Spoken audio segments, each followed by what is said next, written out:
There's a moment that happens in almost every conversation you've ever been part of. Someone says something maybe offhand, maybe confident, and you catch it. The inconsistency. The thing underneath the thing. The way their voice went slightly flat on a word that should have been easy. You notice the pause before the answer. The smile that arrived a half second too late. And you don't say anything. Not because you missed it, because you caught it completely. This happens to you constantly. In meetings, at dinners, in conversations that other people walk away from feeling fine about while you're quietly processing 17 things that were never actually said. You carry observations the way other people carry keys, always on you, never really shown to anyone. Most people would assume that's a form of anxiety, or maybe overthinking. Some well-meaning person in your life has probably suggested you need to stop reading into things so much. As if the reading is something you chose, as if you could just turn it down like a volume knob. But here's what that explanation completely misses. Psychologist Elaine Aron spent years studying what she identified as sensory processing sensitivity, a trait found in roughly 15 to 20% of the population. These are people whose nervous systems are neurologically wired to process incoming information more deeply than average, not more emotionally, more thoroughly, more layers. More connections made between what's happening now and everything that happened before it. Aaron's research showed these individuals notice subtleties in their environment that most people filter out entirely microexpressions, tonal shifts, the particular energy of a room before anyone has said a word. This isn't a malfunction, it's a different factory setting. And what tends to happen to people built this way is that they learn something early. What you notice and what you're supposed to notice are often two completely different things. You mention the thing, underneath the thing, and the room gets uncomfortable. You name the tension that everyone else was pretending wasn't there, and suddenly you're the problem.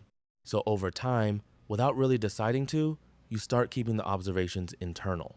Not because they're wrong, because the social cost of being right out loud is higher than most people want to pay. What almost nobody sees, and this is the part worth actually sitting with, is how much work that is. To be constantly receiving information at that resolution and then choosing repeatedly to do nothing with it.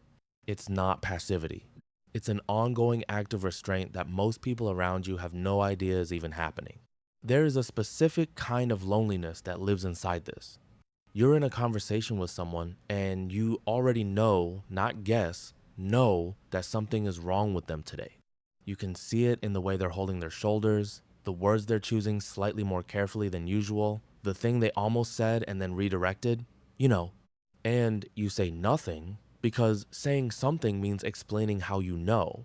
And explaining how you know means having a conversation about you instead of about them, and that's never what you actually wanted.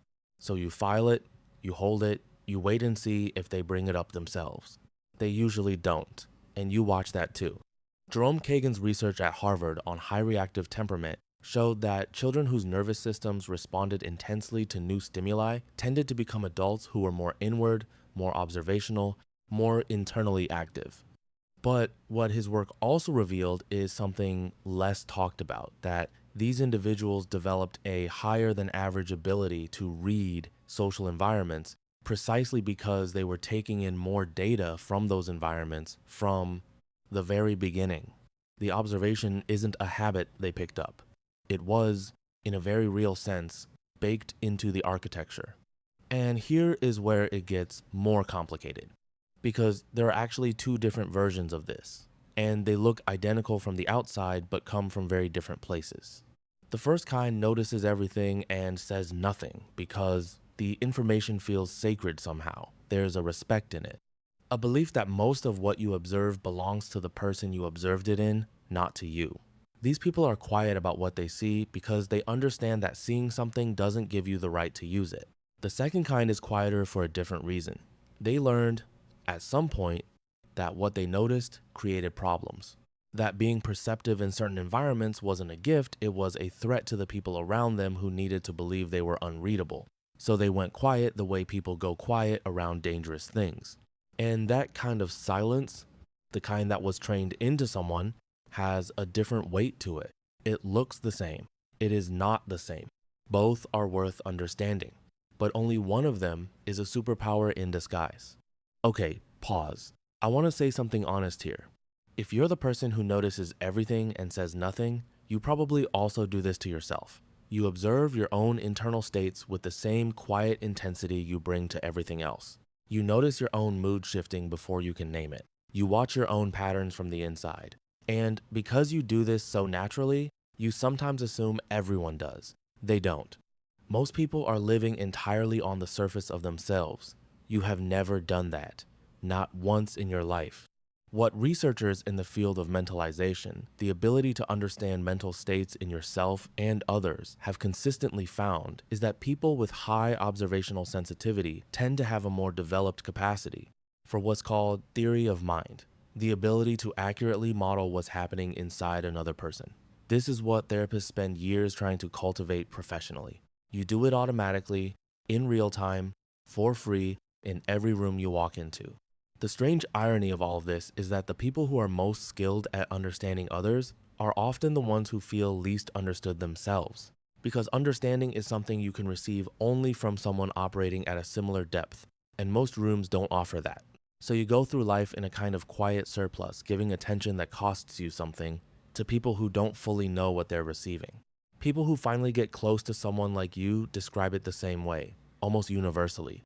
They say it felt like being actually seen for the first time, not because you told them everything you noticed, but because the quality of your attention, the fact that you were genuinely there, fully, without distraction or performance that registered somewhere in them, even when they couldn't explain why.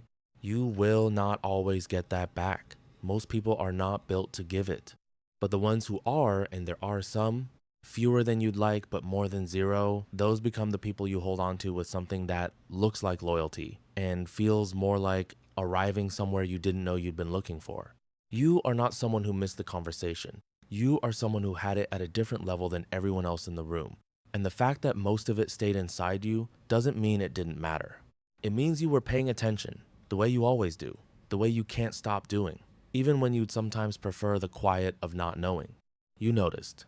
That has always counted for something, even when no one else knew to count it.